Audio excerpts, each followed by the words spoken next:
Leicester Fan TV podcast on YouTube, as seen on TalkSport. Talking everything Leicester City. Run by the fans. For the fans. Hello and welcome to the Leicester Fan TV podcast, where we're going to be talking about all things Leicester. We've got a couple of topics to talk about today. Firstly, we're going to talk about Everton.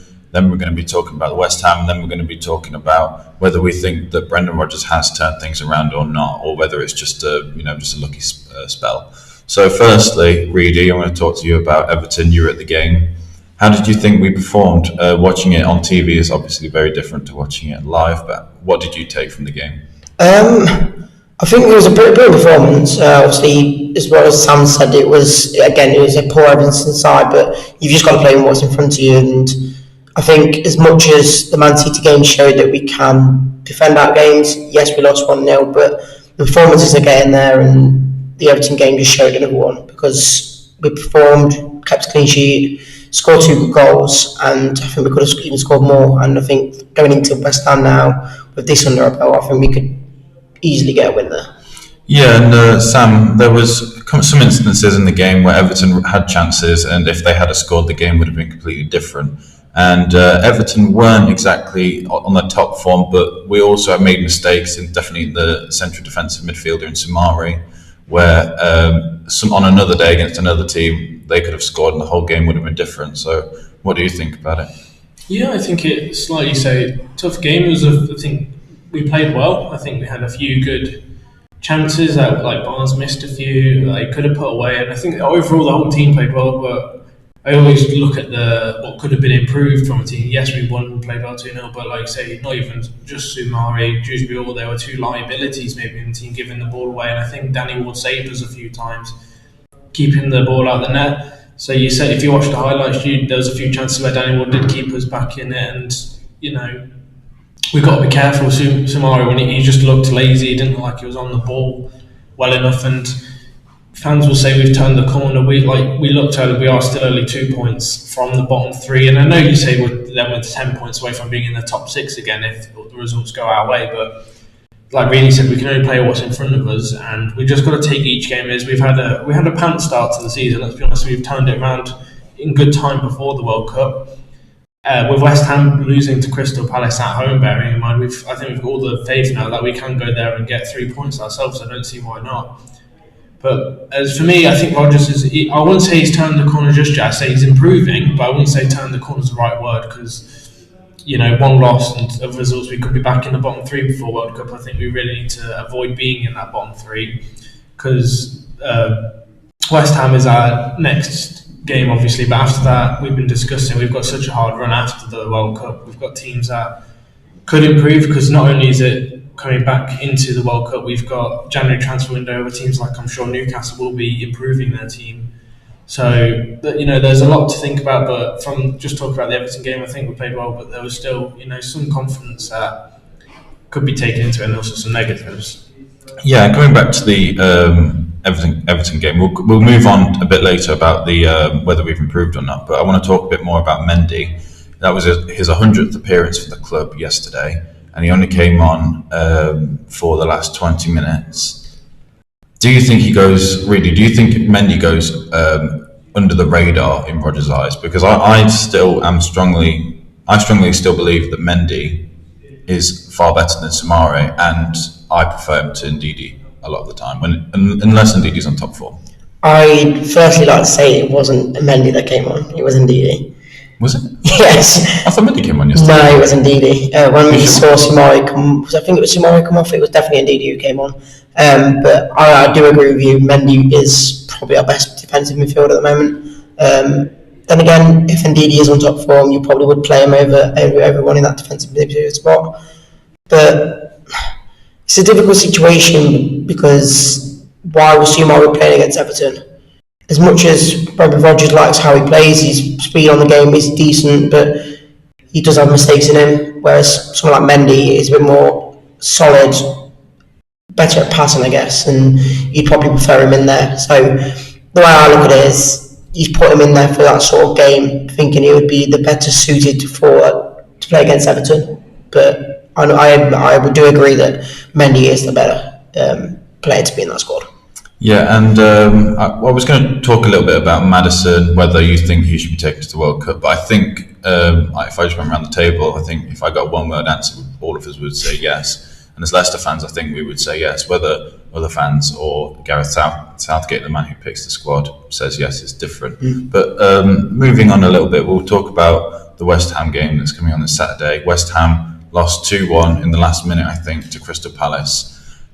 Crystal Palace as well haven't been on their top form, so I think that it's a bit of a confidence boost for us to be able to go there and get some more points on the board. If we win it, we can go up to, I think, as high as 11th if all the results go our way.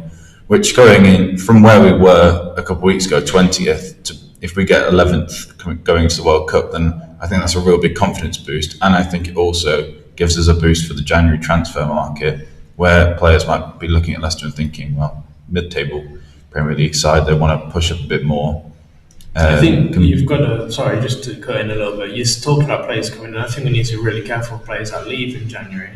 I think we're going to have a handful of players go in January for a number of reasons. We've got, I think it was about 700 players that will be out of contract at the end of this year, the likes of Perez, Tielemans. I think as a club's point of view, would they rather keep hold of those players for 3, 4, 5 extra months to finish the season off, or would they sell them to get some? I'd just sell them, because the players that are out of contract, you've got Perez.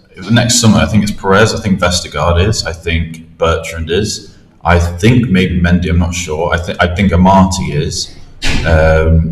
I think Tielemans. I know Tielemans is. But there's 6. Out of that 6, you probably say Amati, probably because we're lacking in centre backs. Mendy's always been a good backup, but like you say, if we've got Ndidi and Samare, and Mendy's sort of been shoved to the sidelines, then I don't know if he stays. But Perez, Bertrand, Vestergaard, they have no impact on the squad. I do think what you're saying, Sam, I think that's probably a good thing for us, because we need to bring new players in. We couldn't do it in the summer, and now if we're getting rid of the likes of Perez, who we never see play anymore, the likes of Vestergaard, who we never see play anymore, it means we're getting money in, hopefully, and more money to spend on players that we can replace. I think when you look at it, though, we need to obviously open up this squad for depth, but we can't let all these players go, because inevitably they will go in summer for free. So the club's probably going to think, how many players can we ship off? I even personally, I think a lot of fans said Tielemans will sign a new contract for Leicester this and everybody seems happy here. I can't see that. I think come January, if someone like Arsenal or Newcastle offer 5-10 million, we're going to take it, because it's 5-10 million better off than 0. And as good as he has been, the club's got to think of it from a money point of view. It would be like, it's wages cut down. It's, you know, they could even pay 15 million, and he's on contract. I honestly could see with how well Tielemans is playing now, and obviously if he plays well in the World Cup, I could see even though his contract's he's out of contract by the end of the year, I could see us trying to push for still the 20 to 30 mil, just because of how well he is. And we don't want to let him go for that cheap. The way he's playing, I think anyone would want to pay 20 to 30 mil. That's why Newcastle would even take it. So it's not just first dibs kind of thing. It's if Newcastle does pay say even 20 million for Tielemans to go in January, they get him. You know, when summer comes, he'll be free, and there'll be loads of people offering him, you know, big contracts, and clubs like Arsenal will offer him, you know, maybe 4 or 5 year deals on 200 grand a week, because it's not going to cost them anything to sign him from Leicester for free. But with the amount of money the club that Newcastle have got now, like you said, I can see them offering a good chunk of money for him. I personally, I can't see him signing a new contract to Leicester. As happy as he may look on the pitch, you know, he's not signed the new contract for the past 18 months, so he in my eyes, he clearly doesn't want to be at Leicester anymore. He wants to move on to a bigger challenge and a bigger club. Otherwise, he would have signed by now. This isn't just us saying this now. He might look happy on the pitch and whatnot, because there's nothing wrong with it. He could be happy at Leicester and be happy where he's playing, but what's stopping him from, you know, still wanting that bigger move? And it's not just Tielemans. I think Maddison, regardless if he goes to the World Cup, I think this is his last season with Leicester. I think he's got bigger prospects again. Even the likes of Newcastle, Arsenal, Man United, I think they'll come knocking summertime. He's gone massively under the radar, but in the past few weeks I've seen him all over social media saying he should be going to the World Cup. So I think he's last season at Leicester's done again. Unless we offer these players massive contracts, I was going to say, this is 6-year contracts on $200,000 a week. This is where I could see someone like a Fofana sort of thing happening. As much as they probably won't go in the next few years, is it a good thing for Leicester to just shove them a 2026 contract, make them sign it, and then we'll get bank loads of money if somebody wants to come in for the next few years? I think that's the best thing to do for someone like Maddison, because at the moment in today's market on his contract, we probably would get 50 million for him best, just because his contract. It's all about contracts. It doesn't matter how they play right now. If that contract's on him, then you if we give him a big contract, but you got to say the thing, he's gonna probably not want to sign the contract if, like Tielemans hasn't. He's been holding out because he knows that he can get obviously it's a lose-lose for Leicester because we lose a player and we're going to sell him for cheaper when he's not on a new contract. But it means that he knows at the end of this year he can go to a bigger club, and he probably does deserve a bigger club than Leicester. No offence, but we're struggling this season. I don't think 14th place where we are now, been bottom all seasons, his quality. I don't think it's a lot of these players' quality, and I don't think it's where we should be. After the past few seasons, I think as a club we should be higher, but like Casper did, we needed to offer something to keep these players here. We needed to offer them Europa spot again. We needed to offer them a bit more than what we have given them in the past 2 seasons, which is why I can see us losing a few of our key players. Yeah, but I think Leicester is a team that has a lot of prospects. I know we've had a bit of a down season and half a season last season, but if we're picking it back up slowly, which is where I'm going to come up to whether you think Rodgers has turned it around or not. But we have the money, we have the facilities, we have the squad depth, we have the players to be challenging for Europa spots, whether that be Europa League, Champions League, or just the conference. I think we have the squad to play in those competitions and compete. We got to the semi-finals last year. Or the year before. It was last year, wasn't it? In the conference, lost to Roma. So we've got the squad for it, and I think a lot of players might be thinking, Leicester's not a little eensy-beensy stepping stone club as it used to be. We still are a stepping stone club for the bigger players like Fofana and Maddison, probably. But the thing is, they weren't bigger players when they joined Leicester. You got to think a lot of players like Fofana. Even before he came, he said, "This is a stepping. It's a step." Yeah, but with Fofana, it was always going to be a stepping stone. That was the whole point. I've seen a lot of times. I don't want to say it because I don't want to be mean to Leicester fans, but they are a little delusional in the fact that they keep saying how we say his name, is better than Fofana. But Fofana's injured right now. And for me, Faiz isn't going to stay for Leicester forever. Even Faiz said this is a great step in my next career.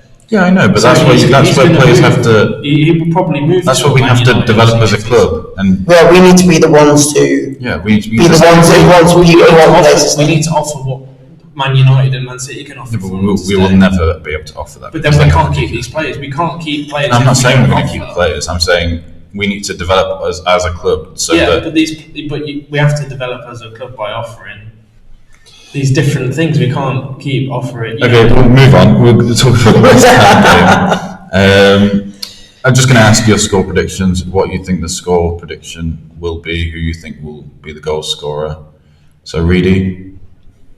3-1 to Leicester. I think. Actually, no. I'm going to go for 3-0. I'm going to be confident. I think we're going to get another clean sheet. I don't know how we're doing at the moment. How we're keeping so many clean sheets is just ridiculous. So I want to go for another clean sheet. I'm going to go for a 3-0, and I think Daka's going to go on the score sheet. I think Maddison will be on the score sheet as well, and then Vardy will come on later on and get a third. Sam. I'm going to go for a 2-1 win to Leicester. Scorers, I don't think strikers are going to score. I think we'll probably see a goal from, I'm going to say one from Maddison, one from Barnes this week. Okay. Well, thank you everyone for listening to the podcast this week. Remember to follow us on our socials at Leicester Fan TV, and we'll see you again next week.